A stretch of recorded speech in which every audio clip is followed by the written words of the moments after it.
That's running. That's either my hair or long blonde.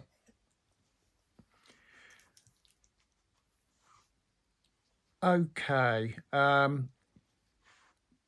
Welcome to Morgan Talks Comics. Before we get underway with looking at the Beano, as you can see, we're on the screen if you're watching us. I just want to give a bit of a shout out with some sad news of Sam Keith died. He actually died last week, but it was announced today. We talked about his work in our first episode, Adolescent Radioactive Black Bear Hamsters, as he was one of the original artists on that, and went on to do loads of other stuff. Worked for Image Comics, created a character called Max that was the Max, that was turned into an animated cartoon, which was really popular in the early 90s. And yeah, it was announced this morning that he'd died at the age of 63, which is no age at all for an artist. Or anybody else. Or anybody else for that matter. Yeah, absolutely. Just wanted to give a little bit of a acknowledgement of that passing. He's somebody I've been aware of for a very long time. I've been reading his work probably since I was in my late teens. So What was the name of that thing the comic you mentioned? You said he's so fast. oh, sorry. Yeah. So our very first episode 10 weeks ago was the Adolescent Radioactive Black Belt Hamsters. Radioactive. Yeah. Black Belt Hamsters. Black Belt Hamsters. Which was a spoof of the Teenage Mutant Ninja Turtles. I remember now. Yeah. Yeah. Oh, there's the other thing. Somebody gave us a shout out, didn't they? Oh, yeah. So Asher.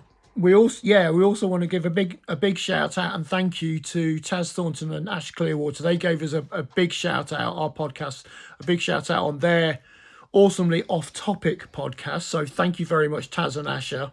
Much appreciated, and it's good to know that people are enjoying the show and are happy to talk about us.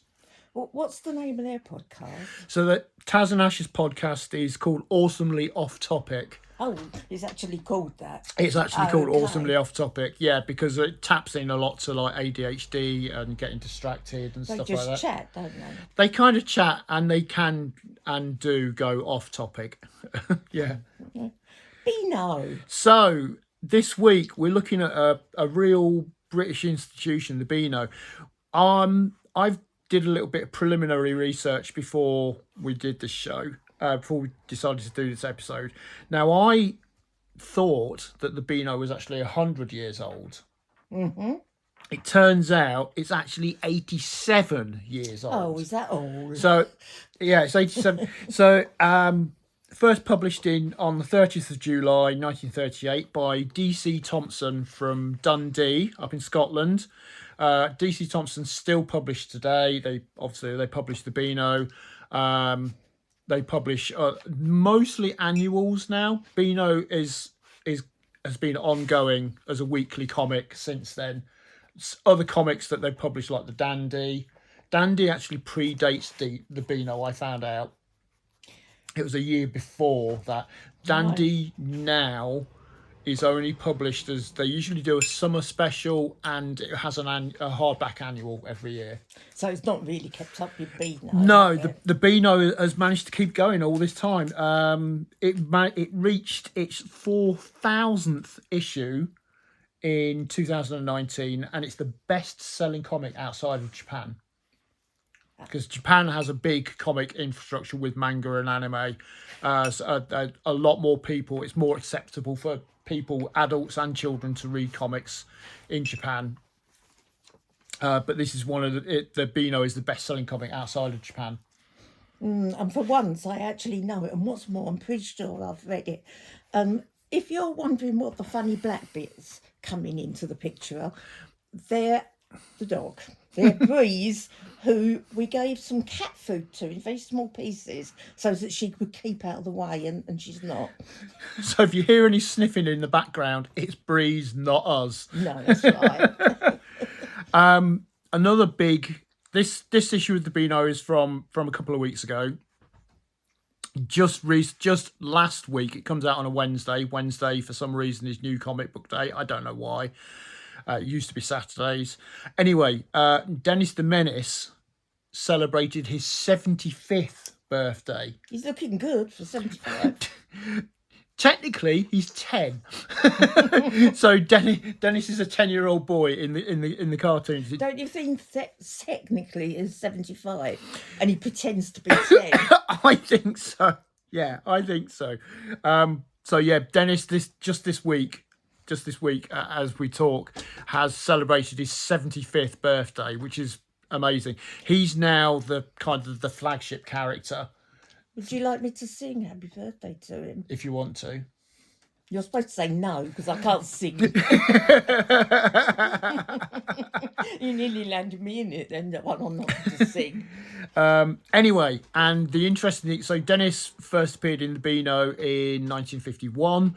At the same time, in America, there is another character also called Dennis the Menace, who was a young blonde-haired boy in America. They copied. It's weird. They literally came out at the same time. That So didn't mean they didn't copy. yeah, Or it could be the other way round. somebody copied somebody. Somehow something happened, and there were two Dennises, both called Dennis the Menace. Both started in 1951. One over here, one in America. I don't believe the American one runs anymore. You'll see reprints of him, but Dennis is obviously still an ongoing character, Hey. and has become a TV star because he's in an animated cartoon. Beano has tapped into the animation market. Dennis has been a successful cartoon for I want to say 10 years, possibly longer. No Breeze. She's knocking over the Breeze has been microphone. really helpful here. Anyway, so there'll be more bits and pieces of history as we go through. Arguably it's the most important comic in the UK because it's been running for so long, and it's Well, even I've read it as a Yeah. child. We didn't buy it, but I had a relative who gave me a great big stack of them. I don't think my mum approved of Dennis the Menace, but I funnily enough, just this last week, I guess because it's been Dennis's birthday, there's been quite a lot of the early strips have been shown on the BBC website and places like that. And I actually saw the very first Dennis the Menace strip, where he's out with his dad walking his dog, and he's actually getting himself into trouble. And at the end of the cartoon, Dennis is the one that ends up on the lead. So his dad's dragging him away on his lead. So Dennis, don't be a menace, and drags him off on his lead. So yeah. There we go. So, Beano. When it originally started, it was called the Beano comic when it started. Then it dropped to the Beano, and now it's just known as Beano. I think most people still refer to it as the Beano. If you search for it online, it's the Beano. I think of it as the Beano. Yeah. And I was wondering where the word Beano came from, but now I remember that I'm pretty sure I've heard that word from my grandparents, meaning some kind of trip out with lots of people or a party or something like that. Yeah, it's a party, some kind of celebration. And I think that's why DC Thompson back in the 30s chose that.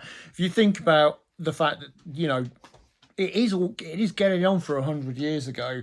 Language was very different then. So terms like Beano, I mean, I'm aware of the term, but I'll ask my grandson, you probably won't know. exactly. Never heard Yeah. of it. Yeah. Even our eldest grandson probably wouldn't know what it means. That's the one I meant. Yeah. We have got two. I know, but the other one lives in Germany, so I doubt if he's come across the word anyway. Anyway, so looking at the front cover, Dennis is front and centre. We have another one of the longest running characters, Minnie the Minx, here. We'll talk more about that later because I've got some good info about who created them. He's one of my favourite, my first favourite cartoonist. You can also see Harsha here, who's a new character who was introduced in later years. Beano is now it's not exactly what I would call politically correct, but there's a lot more. Well, I hope it's paying attention It's to society it yeah, lives in. absolutely. It pays more attention to society. So we have Indian characters, we have disabled characters. Normal people, in other So, words. yeah, normal people. It reflects British society. So yeah, should we dive in? Let's go. Let's go. Hold your nose.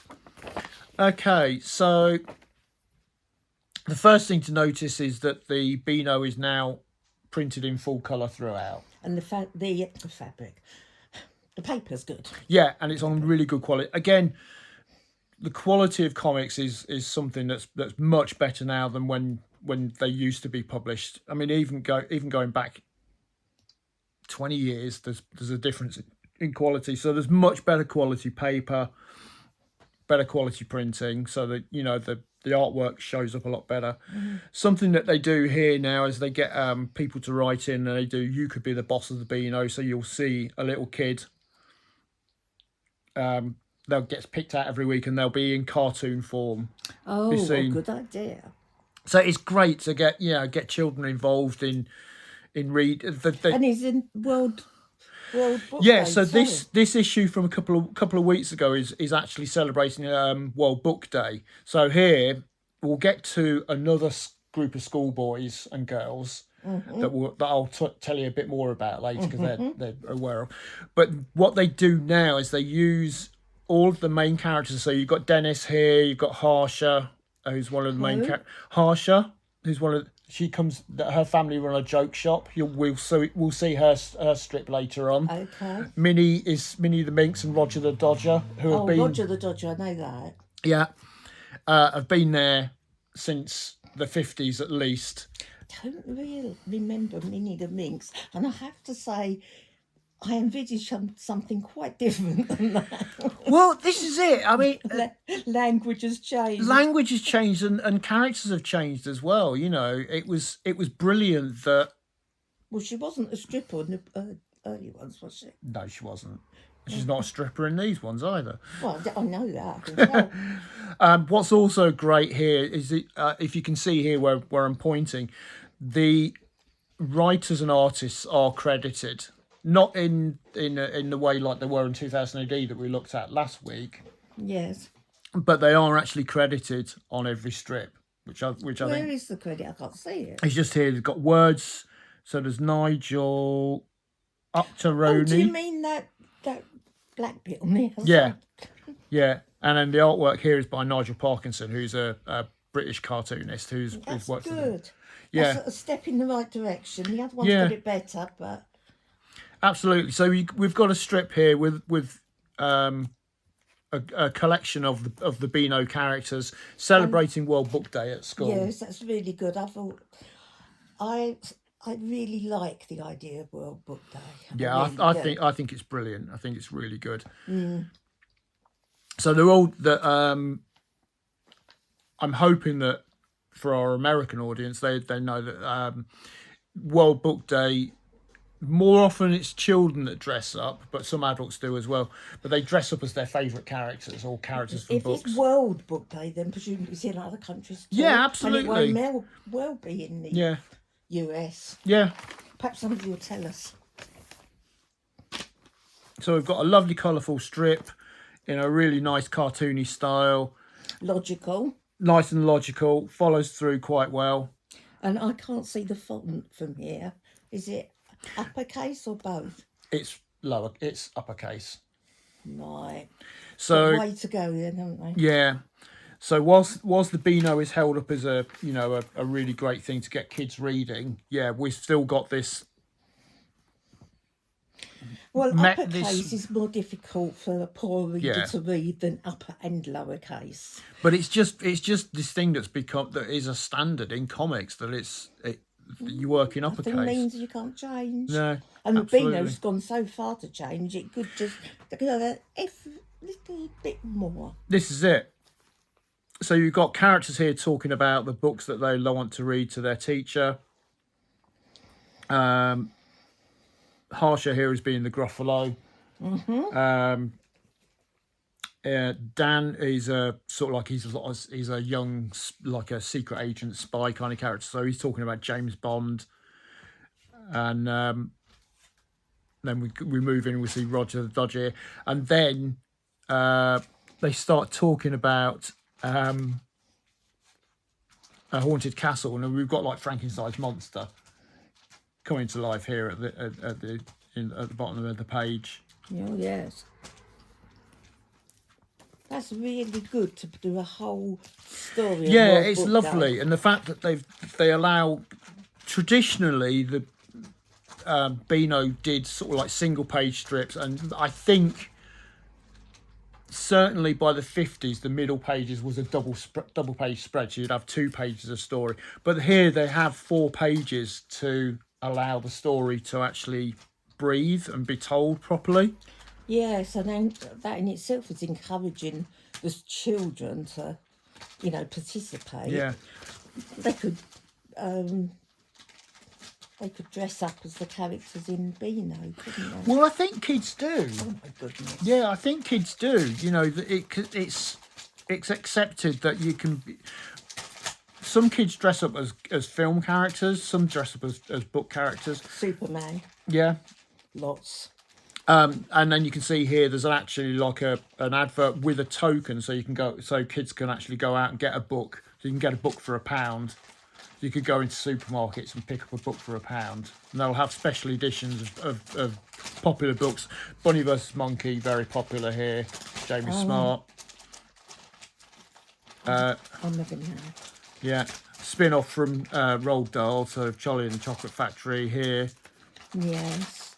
But this is really, They're all good, I think. it's really good. It's encouraging, literacy and stuff like that, which is just fantastic. I think And it's so important in absolutely, yeah, modern. As time goes on, nearly everybody has to be able to read. In the past, it didn't matter if you were doing some jobs; you wouldn't need to read Yeah. and write. But now, of course, everybody has to say when they're starting work, when they're not, and have a contract and all the rest of it. absolutely. So flicking over here, there's an advert for subscribing. He's got Nasha, who is Dennis the Menace's dog. He's, what is it they call him? He's a Yorkshire Tripe Terrier. What's that mean? He likes eating tripe and refuge and waste. Oh, do they have the result of that in it? Sometimes you've seen Nasha like blown up to like 3 times his normal size because he's gone and eaten like a dustbin or something like that. Anyway, so that's an advert for actually subscribing to the Beano. So they do an offer. You can get 5 issues for for £1 each. Marketing that is. I think Beano sells at £3.49 now, so it's still quite a lot, really. £3.50 a week. Yeah. I mean, it's pocket money, but yeah, £3.50 a week.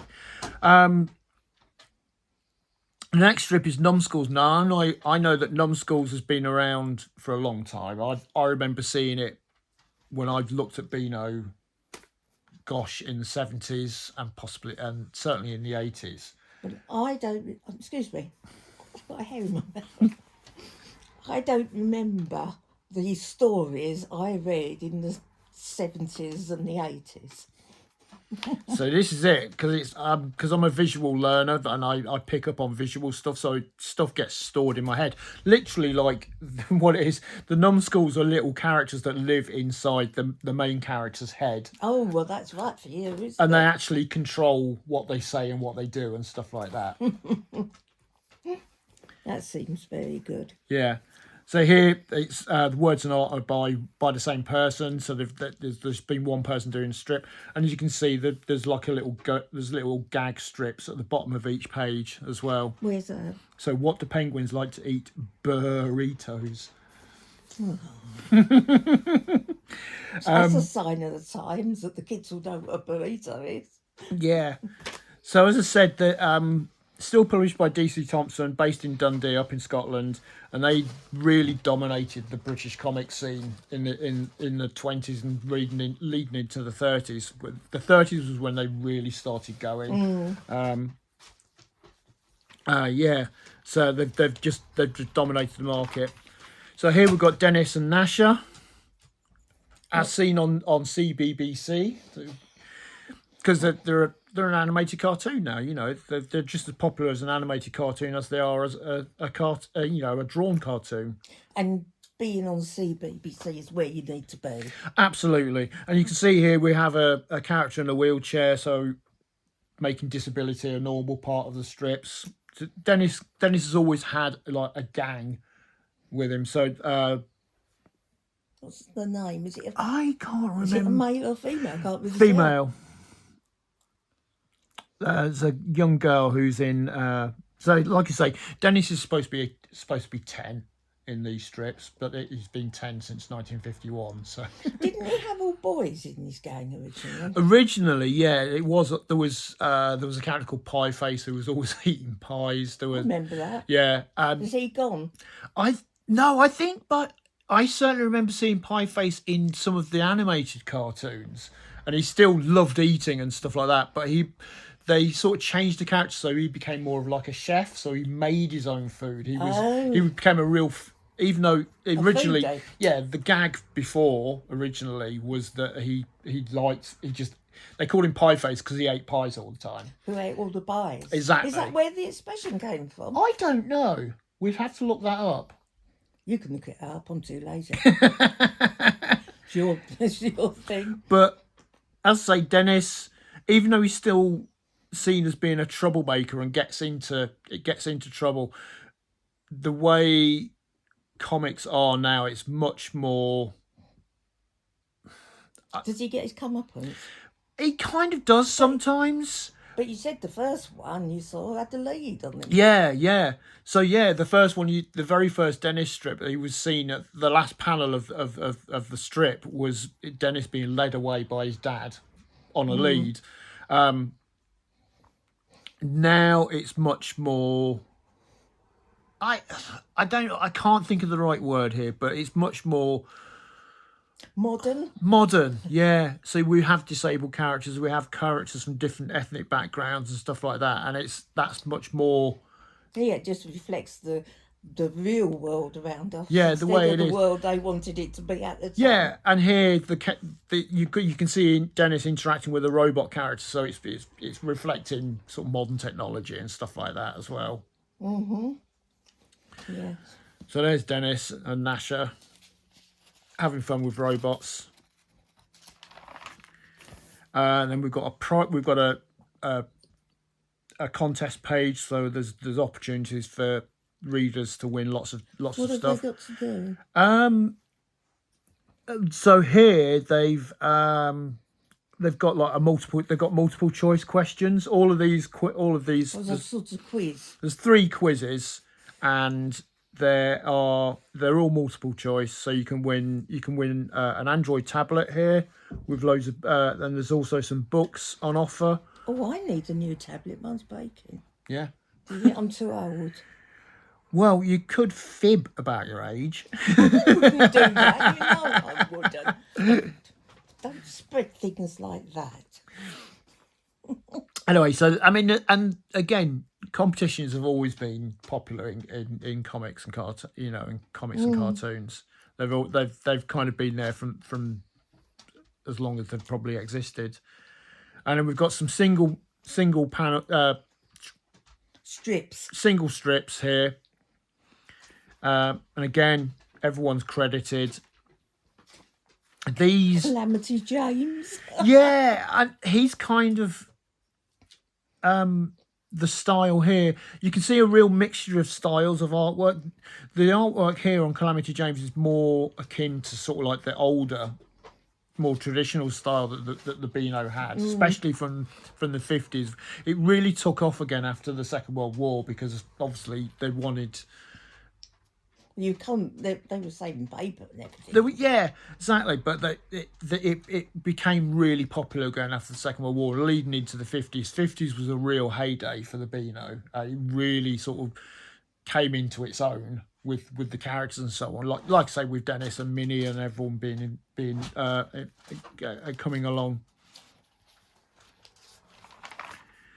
So we've got. And if you can, sorry to interrupt No, you, that's but if yeah. you can hear funny noises, that again is Is the dog looking for any more The dog cat is looking bits? for food, and we've got a page here of crazy jokes, or rather car crazy jokes. Tell me one. So, what did the tornado say to the car? Whirling. No, I don't. Want to go for a spin? Oh, So the jokes aren't always, they're like Christmas cracker they're jokes. Christmas cracker jokes. Here you've got an advert for some for a series of books about dragons, which looks quite cool. That does look good. It's got really nice artwork. Is that comic kind of books or No, these books? these are books. I suspect they are illustrated books, but they are text books. Yeah, storybooks. So as mentioned earlier, we've got this character Harsha, who's come into the Beano more recently, bringing in some ethnic diversity, and her Where's she supposed to be from? they live in Beano town. Oh, so you don't know where? No. She just is. Yeah. So they all now, because of the way sort of the Beano is sort of marketed and everything, it's there's they've actually said that the town is called Beano Town, and all the characters live there in different parts of it. But so Harsha here, her family run a joke shop, and she quite often plays pranks and stuff like that. Yeah, her family. Well, black, like African, or I think Asian? they're supposed to be an Asian family. Oh, right. I saw the Beano a couple of months back. I picked one up, and there was quite traditional things, like they were eating traditional Indian food and stuff like that. So yeah. I'm hungry. What's this one? So Harsha, there's What they're doing with the pocket? so because Harsha plays tricks and jokes on people. This is something that's been in the Beano for forever. Really, this is showing you how you could play a trick on somebody, and they're suggesting that you film the trick as well. So get your phone, Into modern times. get your phone out and film a trick on somebody. What are they doing? I So- can't really see. So basically, what they're doing is they're getting some bubble wrap out of a package that looks suspiciously like an Amazon package here. They don't have bubble wrap now, do they? No, they don't. So this is funny, really, because a lot of Amazon packages come in card or paper now. Yes. But anyway, they say get some bubble wrap, put it underneath a doormat or rug at the front of a house. Mm-hmm. Make sure you can't see the bubble wrap poking out, and then find a place nearby to hide and wait. So you've got the editor of the guest editor is in this strip as well. Mm-hmm. And then when somebody stands on the mat, there's a big loud popping noise because they stand on the bubble wrap and all the bubbles get burst and they get scared. Is that it? Yeah. Well, I think they need to work on that. And then then down here at the bottom they say, think you've got a funnier prank, drop a comment too, and then they've got a Beano email address They for a can't think chance of to anything appear else. in a prank vlog. They probably can, but No, they can't. That's why they're asking the people to do it. Because let's face it, if that's the level, they need help. they do. So here we've got a character who's been in the Beano since the 50s, Minnie the Minx. Basically a female version of Dennis, really, who she again causes mayhem wherever she goes, and you know, in the older strips you'd see her dad chasing her down with a slipper and stuff like that because she'd done something naughty. Won't get that now. No, but she's always getting into scrapes and stuff. Nice little side note here that this is drawn by a female cartoonist as well, which I think is great. Well, why shouldn't it be? Exactly. It should be that you pay no attention to it. No, it shouldn't make any difference. I mean, again, the style of Minnie is not a million miles away from how she looked when she first appeared. So there is more of a sort of a what we would call a house style for the Beano, where a lot of the characters look quite similar. So they're drawn in a similar fashion. Again, they're supposed to live in this one town. You know, they've got this kind of shared universe kind of thing now going on. Don't want to live there, do you? No. But you can see Minnie here taking people around. She's being a tour guide. She's supposedly taking them out on safari, and then a tiger turns up at the end. But Minnie's brave and stands up to the tiger, but the tiger ends up with being a bit of a softie at the end. And she ends up making some cash at the end.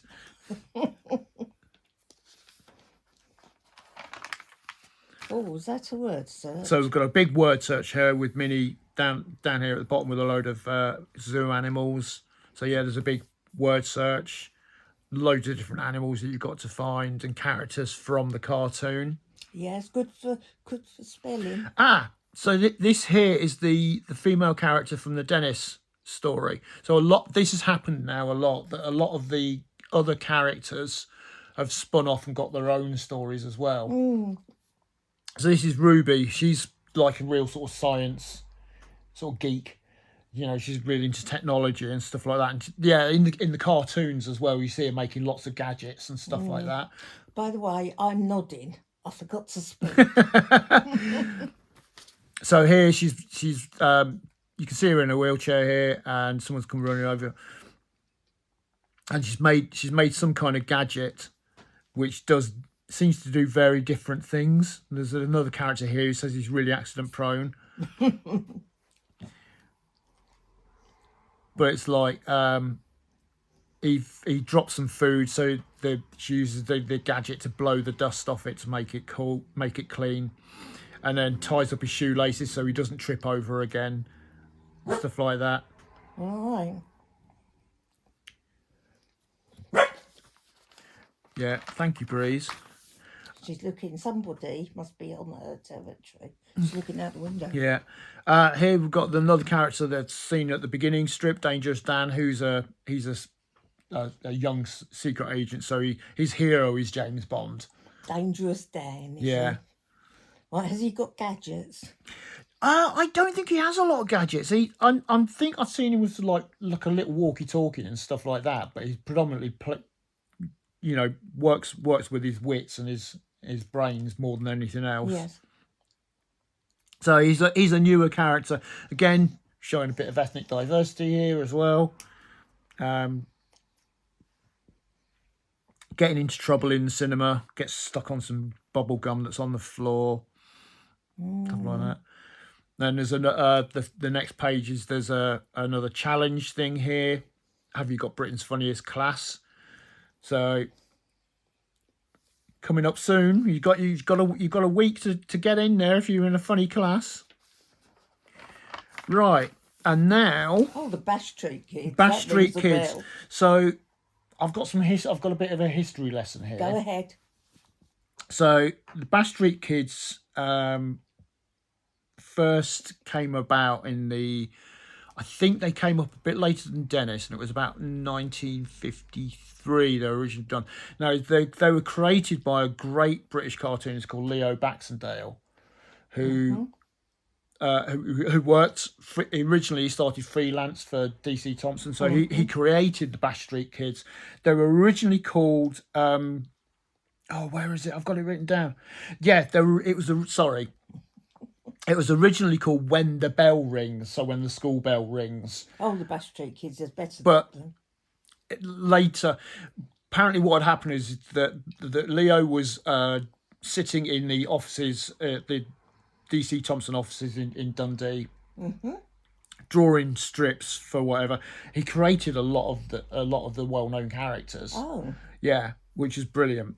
Is he still with us? Sadly, he died in 2017. Oh, not that long ago. But he was one of my first real comic book creating heroes. Did you meet him? No, I never did. But when I was really little, so when I was 9, there was a great little children's bookshop in the town that I grew up in. And quite often we go there with our Christmas money or our pocket money Leicester. or in Leicester, yeah. Yeah. Anyway, there was this great book, and I saw this fantastic book which had cartoons all over the front of it. I think Dennis was on the front of it, Dennis the Menace, and it was called It's a Funny Business, and it was basically Leo Baxendale's kind of autobiography, but it was talking about the history of cartoons, really kind of sort of from about World War Two Have you onwards. still got it? Yeah, still got it. Right, maybe we ought to look at that. It's a, absolutely fun. But what's brilliant is that there's little me at 9, obviously fascinated by comics and cartoons. I'd grown up with them, but at that age, I wanted to buy a proper book about the history of cartoons.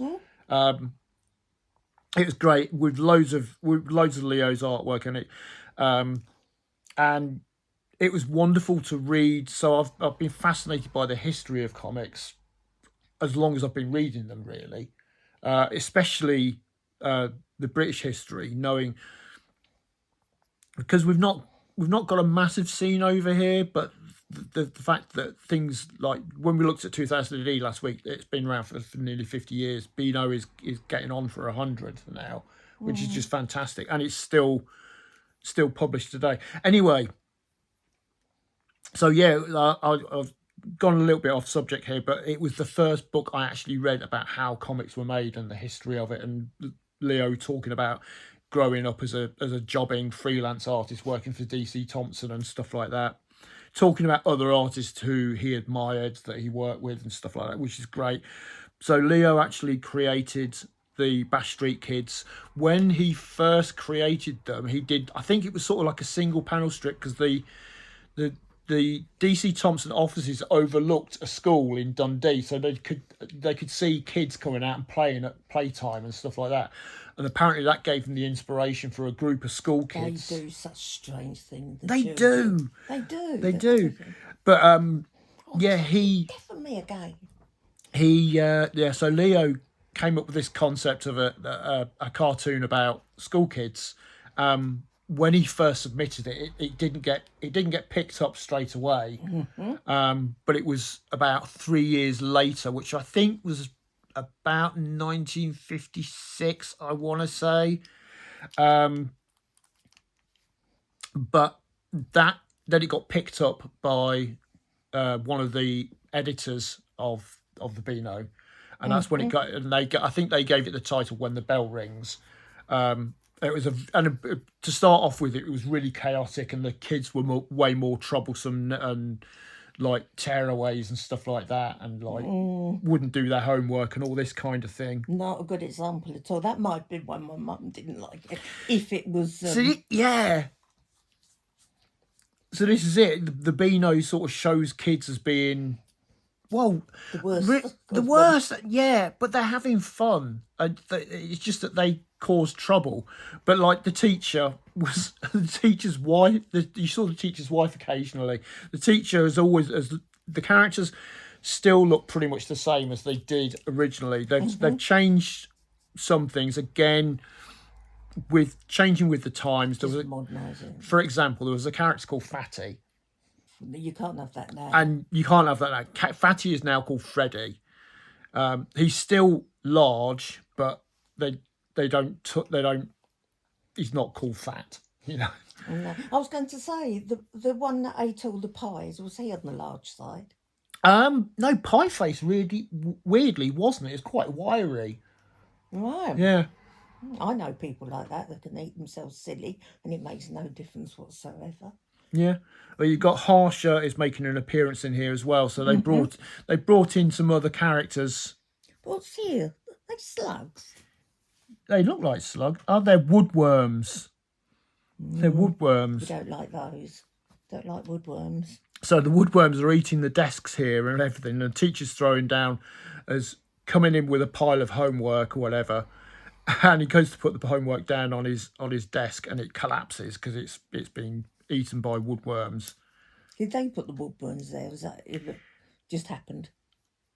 I'm not sure.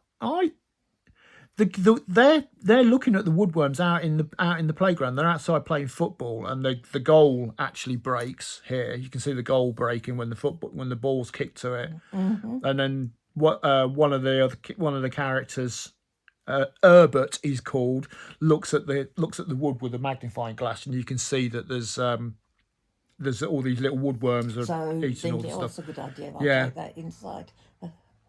Herbert. Herbert. Mucky Herbert. Yeah. So again, lots of the characters here in the Beano have been here for a long time, but they have changed with the times as well.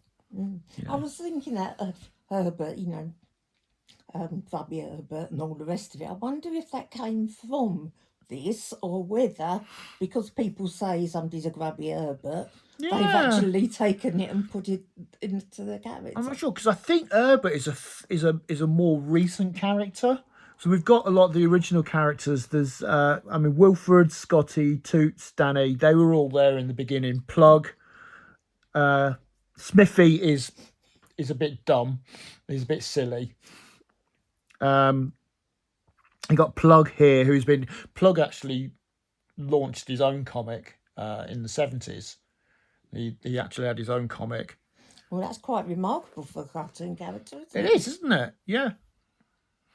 So Bash Street Kids, and I think when it started, the Bash Street Kids was also originally a double page spread. I think it was in the centre pages of the Beano. Yes. So when it was printed back then, it would have a colour cover back and front, and I think by that time it was printed in black and white, but with a third colour, which generally was red. They'd have red as like an accent colour. So much into this list. Whether they chose that because Dennis and Roger and Minnie all wear red and black jumpers and shirts. I suppose fewer colours to print's cheaper. Absolutely, yeah. It probably makes no difference now with the modern printing systems. Yeah. So here we go. So they get made a load of bikes out of wood, and then they all go to jump on them to ride off, but the woodworms have got to them, and they're left in a pile of dust. Oh, that worked. And the little character down here, you can see the little cat with its hat on. Yes. The cat is a recurring character that's been there since the beginning. He's actually the caretaker's cat. Does he just turn up and not do anything? No, you quite often see him go around sweeping with a brush and stuff like that. So he's sort of a... Well, that's handy, isn't it? He is. But again, the teacher has always looked the same, and he has a wife who looks very similar to him. The only difference is that she doesn't have a moustache, but she's called Mrs. Teacher. So they're great. I love the fact that they're still carrying on now, and again, from what it was kind of the real start of my love of the history of comics as well. Finding out buying this book when I was little, and I've still got it. I reread it quite often. I've got a lot of Leo Baxendale's other stuff as well. I think we ought to look at some of the things you've got, the books that you've had for a long time. Yeah. Just to give a bit of background. Absolutely. So here we've got it's kind of like a letters page. You can email him, you can email the stuff, you can send stuff in by post. You've got social media on here as well. Of course. So you've got the guest editor from this week, and the Beano boss. So your letters, photos and jokes. So you've got kids sending in photos of them reading the Beano, right, or artwork Who's the that they've guest done. Editor? So the guest editor is called Zebedee. There's a young boy called Zebedee. Oh, we can assume that's a boy. So we'll call him a male cartoonist, shall we? Since we mentioned the female one. And they've got people put... Yes, absolutely. You've got characters, you've got people dressing up here as characters.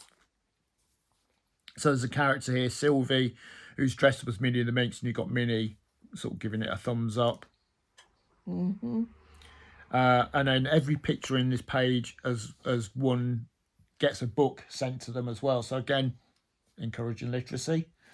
It is indeed, yes, and encouraging them to write letters or emails and Which is, things, which is yeah, also exactly. encouraging It's brilliant. literacy. It's brilliant. So It is. you've got kids actually writing in and sending in photos. Did you do that as a child? Did you send things in? I did. I did write to 2000 AD when I was younger. I wrote to television programs actually. I wrote to a program called Play Away. Oh, yes. Yeah, that was a children's program when I was little, and I You know, I didn't ever go into any competitions or do anything because my mum always said, oh, there's no point, you won't win.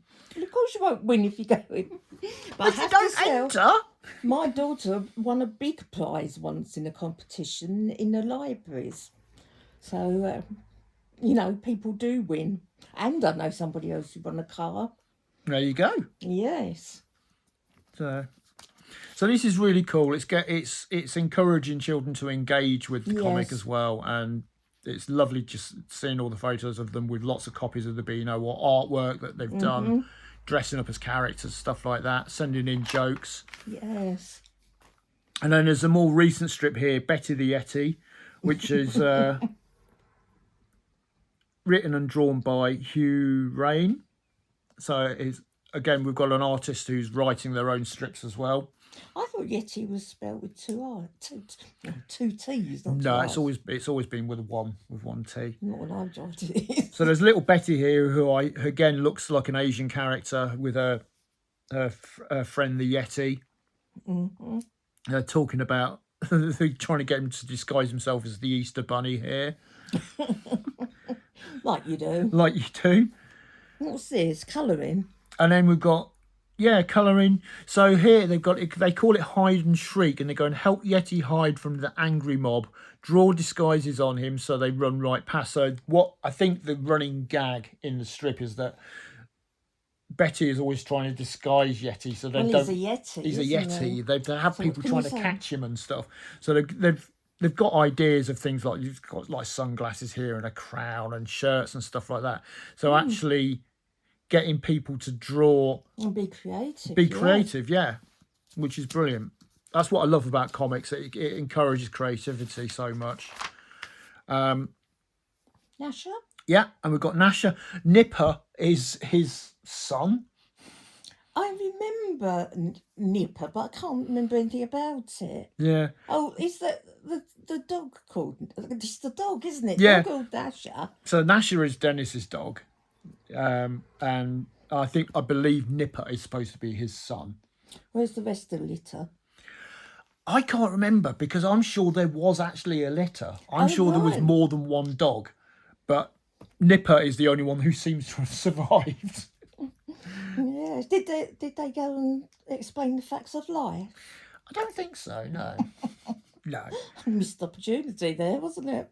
I don't like this one because it's all grey and and Yeah, every it's- other one has been very appealing, and I Yeah. would want to. So read here it. they're going into like cyberspace. They're imagining that they've actually gone into, they're being uploaded into the computer, and they're saying like the inside of the computer is all sort of grey and boring and stuff like that. Yeah, I've read a few books that start doing that sort of thing. I have to say that's when I put them aside. What's interesting here as well is that the computer itself is actually quite old fashioned. Most people now would use a laptop, but here we've got a computer with a monitor, a camera, a separate tower, and then keyboard and all the rest of it. I mean, it's much more common now to have a laptop. But it's not probably common for those artists if they're working permanently in an office Yeah, to do whatever they're doing. They're not doing it on a laptop, are they? absolutely. And there's kind of we talked a bit about style earlier. That the style of the cartoons is fairly consistent throughout. So you will have, there's about a dozen different artists who work on the Beano, but there's more of a uniform style. When going back to Bash Street Kids, when Leo Baxendale started it, it was he had very much had a style of his own, and it stood out. and they were actually allowed to sign their work as well, which was quite a big thing at that time. Yes. It does seem as if the British ones are really keen on crediting people. Were they Yeah. always like that? I mean, when you said No, that was see, that like from the they beginning? weren't. It does seem to be a more recent thing. Even, when we were talking about 2000 AD last week, 2000 AD started in 1976, and I know they started crediting artists quite early, but to start off with, I don't think they actually did. Yeah. So It's just so ridiculous that they didn't, isn't yeah, it? yeah. When somebody authors a book, you don't just knock their name off. An artist had to be really successful to be known by name in comics and cartoons. So a lot of the early, luckily, there's some great comic historians in the well, around the world, but in the UK especially. So I really got into comics and cartoons when I got into my early teens. So I started reading a lot more about the history of stuff. So I started learning who were the people who'd actually made the comics, and now it's very different because, American comics are usually, artists and writers are credited on the front cover, and credited properly in the comics as well. Oh, in the US, it's the same Yeah, like that. yeah. Oh, I thought they weren't doing that. It's much more I mean, and over here, somebody as successful as Jamie Smart, who's, the current king of British comics, I'd say he's probably the most successful.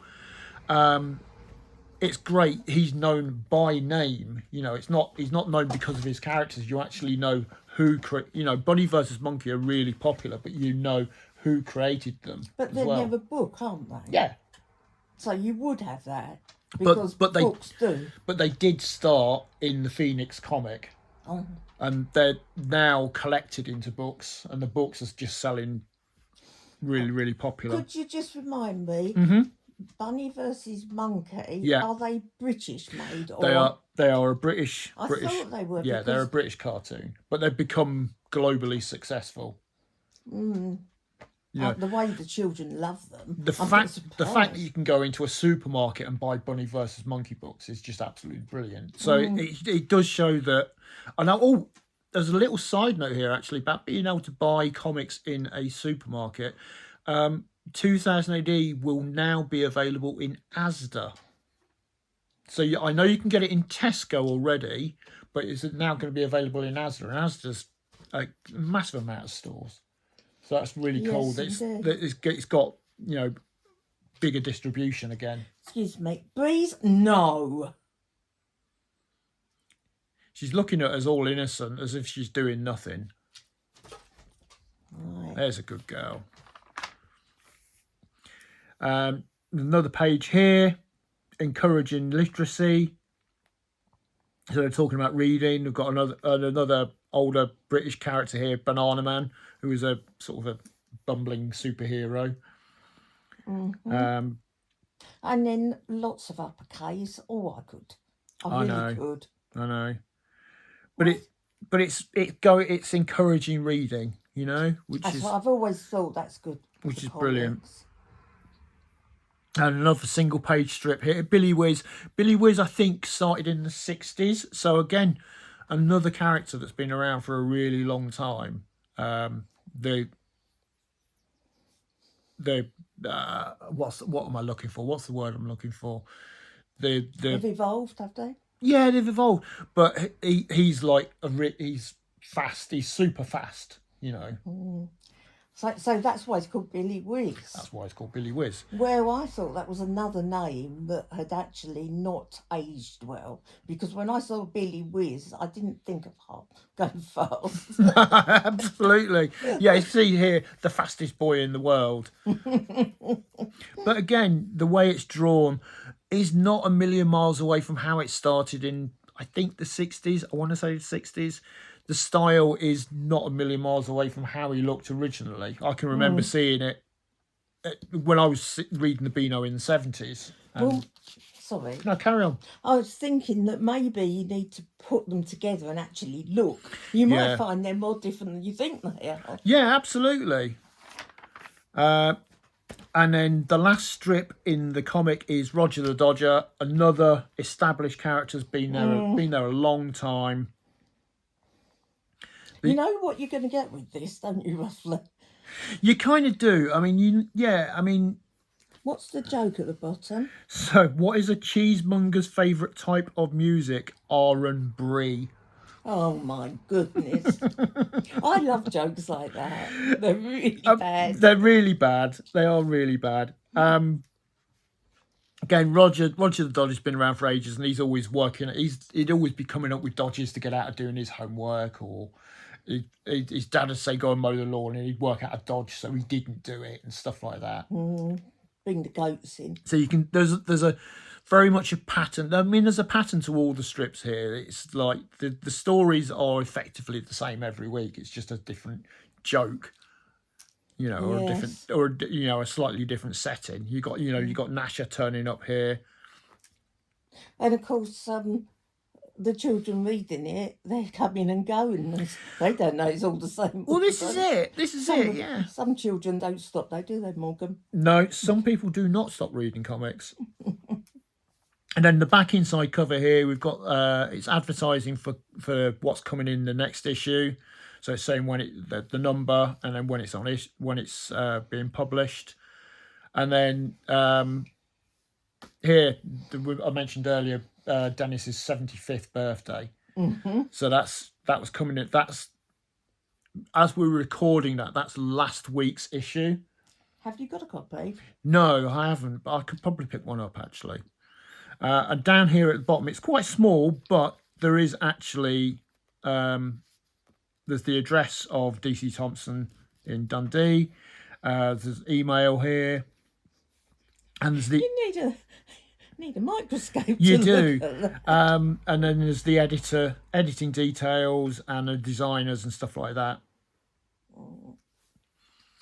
There you go. Oh, there's something on the back.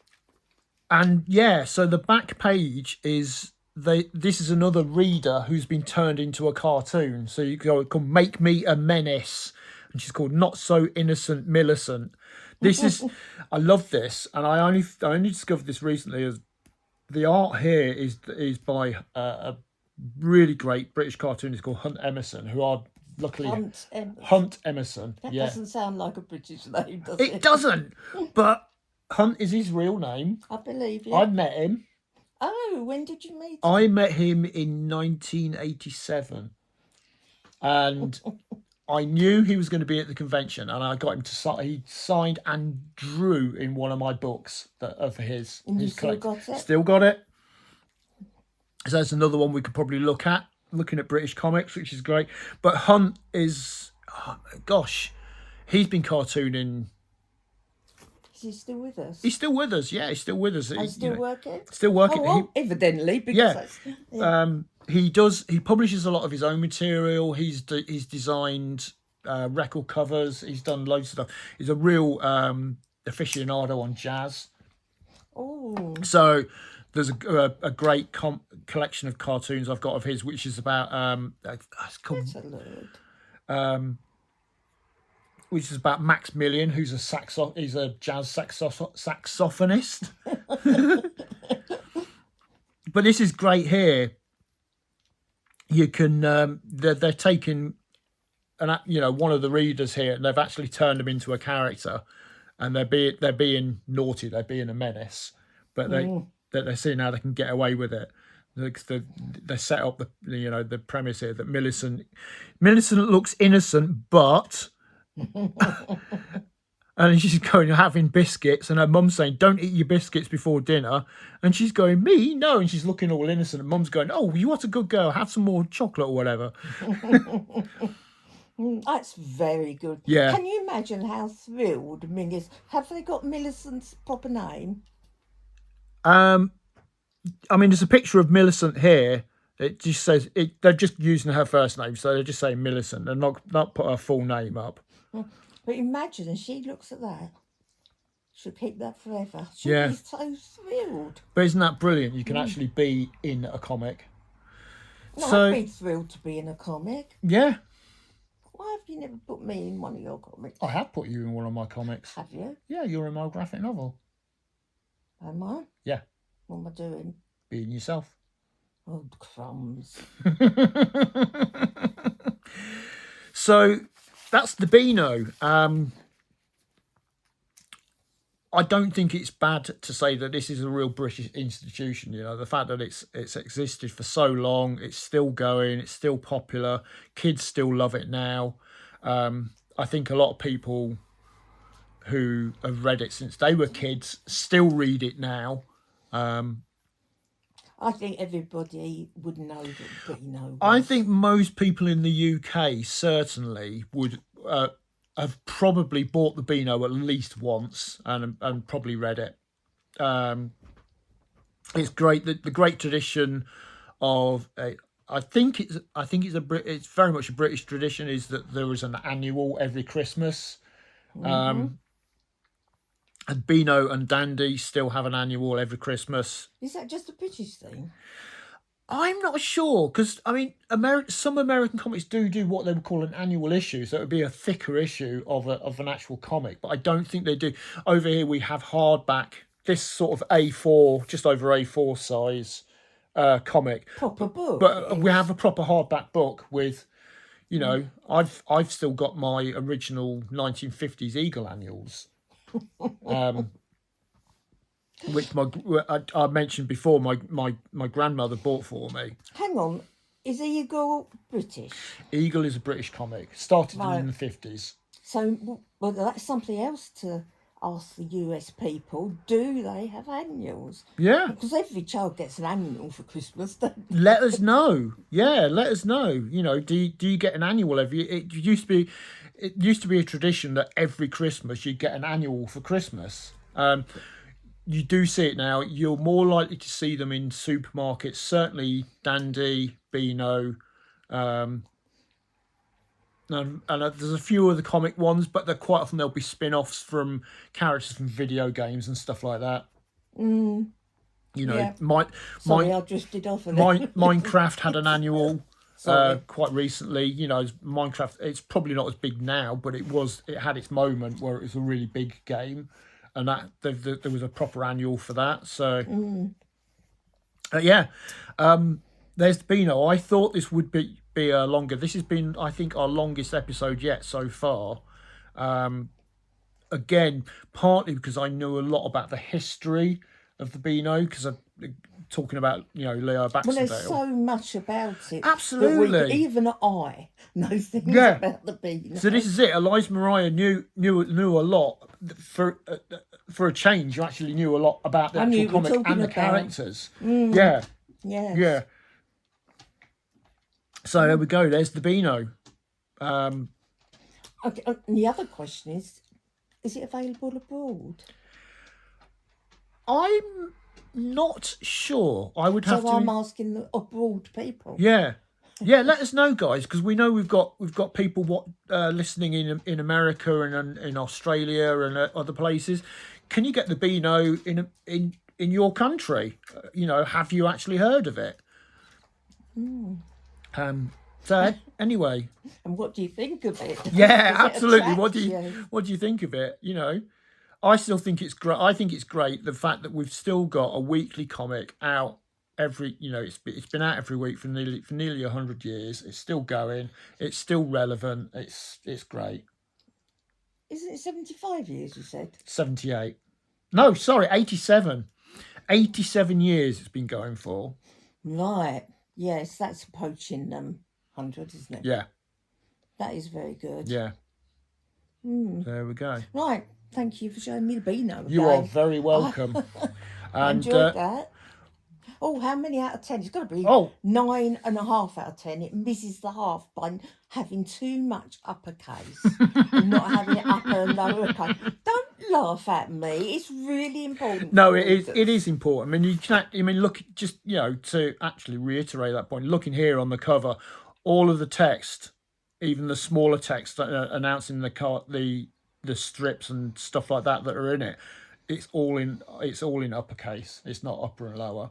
That's right. Yeah. Maybe during one of these, I'll explain.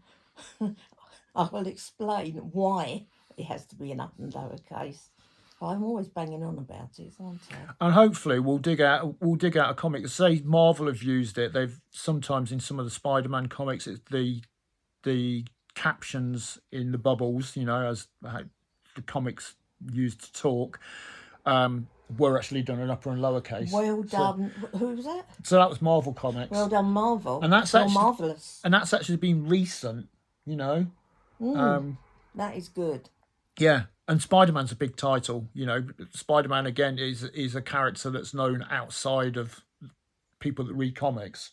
Yes, I think we ought to look at some of the BBC comics, and if they haven't got upper and lowercase, I'll be very, very disappointed. Yeah, that could be really interesting because, like, say, I love the fact that like the Beano has gone. Dennis is now a cartoon on the BBC, but the BBC now also make comics of their own characters. So the children's television characters get their own comics that come out every week. Yes, yeah. So Britain do actually have a comic industry. It's a bit different certainly to the American one, where it's more superheroes and stuff like that. Over here, we tend to have a lot more humour comics. Anti-heroes. Yeah, What's that? and we still have war comics as well. Commando has been around since. Well, I don't think we ought to encourage that. No. Mind you, it's relevant at the moment. But Commando is again, it's published by DC Thompson as a coincidence here. See, that's another one that means something different to me. Oh no, I'm not going to end another one laughing. I think you might. Anyway, I could talk about the Beano and British comic history for hours and hours and hours, but I'm sure you wouldn't want to have that. So we'll actually wrap up now, and maybe we'll do another one of the Marvel ones or something next time. So tune in next week. Let us know what you thought of this week's episode. Have you read Beano wherever you are in the world? Do you have annuals? Yeah. And we will see you on the next episode. Bye. Bye.